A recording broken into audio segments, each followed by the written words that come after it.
आज ज्यादा कुछ हो ही चाहे ना, लेकिन नाल वाला भाई साहब के डिवोर्स होके रहे। प्रोग्राम खत्म होला के बाद फरी आवे, टेंशन ना। थोड़ा दोनों हाथ एक बार ऊपर हो जाएगा, दोनों हाथ ऊपर करते हुए ताली से। यानी चाची दोनों हाथ एक बार ताली के साथ दोनों हाथ ऊपर कर लेंगे और कहना है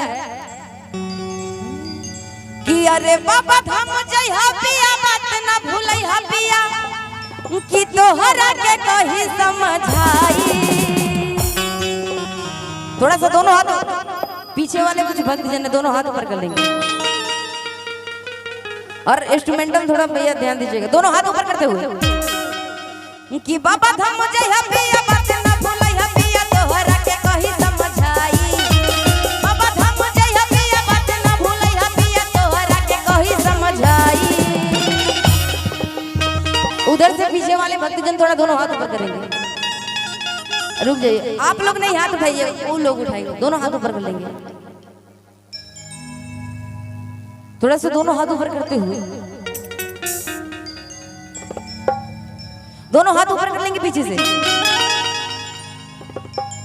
सही में जिसने की शर्म उसके फूट गए कर्म। दोनों हाथ ऊपर करते हुए ताली के साथ दोनों हाथ ऊपर कर लेंगे कि बाबा धाम जइहा पिया, बात ना भूलइहा पिया, तोहरा के कही समझाई। बाबा धाम जइहा पिया। भैया रुक जाइए, आप लोग अलग आए हैं, कोई भी यहाँ बारात में नहीं आया है, यहाँ सभी लोग जागरण देखने जगराते में आए हैं। तो दोनों हाथ ऊपर कर लेंगे, दोनों हाथ को ऊपर करते हुए ताली। हमको ताली भी चाहिए, दोनों हाथ ऊपर कि बाबा धाम जइहा पिया, बात ना भूलइहा पिया, तोहरा के कही समझाई। बाबा धाम जइहा पिया, बात ना भूलइहा पिया, तोहरा के कही समझाई। जैसे भी छठ आने वाला है तो सामग्री लाने बाजार जाते हैं, तो एक बार दोनों हाथ ऊपर कर लेंगे। चाची दोनों हाथ खोल के ऊपर, दोनों हाथ खोलते हुए ऊंचाई से दोनों हाथ ऊपर खोलेंगे एक बार।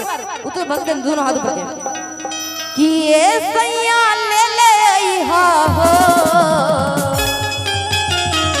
चुनरी गाँव घर बटाई। ये सैया ले ले आईहा हो, चुनरी गाँव घर बटाई। बाबा धाम जइहा पिया, बात ना भूलइहा पिया, तोहरा के कही समझाई। बाबा धाम जइहा पिया, बात ना भूलइहा पिया, तोहरा के कही समझाई। दोनों हाथ करो। हमको देखने से लग रहा है कि दो पार्टी नहीं 3-4 पार्टी यहाँ पे बैठी है, जो सोच रहे हैं कि अगर वो हाथ नहीं उठा रही तो हम काहे उठाए। लेकिन ऐसा नहीं है, सभी लोगों के हाथ ऊपर करने। दोनों हाथ एक बार करो, जोरदार ताली। कम से कम वो जो है ना उधर की जो पार्टी है उन लोगों के कान खुल जाने चाहिए। दोनों हाथ एक बार ऊपर कर देंगे कि बाबा धाम जइहा पिया, बात ना भूलइहा पिया, तोहरा के कही समझाई। बाबा धाम जइहा पिया, बात ना भूलइहा पिया, तोहरा के कही समझाई।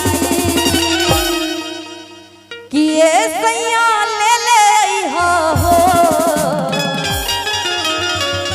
चुनरी गाँव घर बटाई।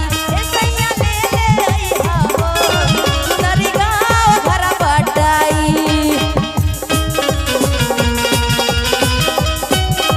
क्या बात है, जोरदार ताली बजा दीजिएगा सभी लोग।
ये है हमारे बीच डीजे चांद बाबू ऑफिशियल यूट्यूब चैनल की तरफ से 101 रुपए का पुरस्कार है। एक बार जोरदार ताली बजा दीजिएगा डीजे चांद बाबू।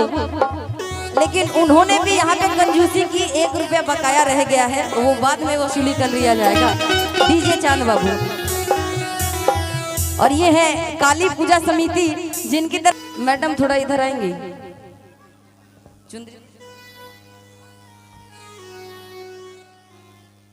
गोरिया चांद के अजोरिया नियन गोर बाड़ू हो, हत हर जोड़ नहीं खे कोनो, तू बेजोर बाड़ू हो। जिस गाने की बहुत काफी टाइम से फरमाइश हो रही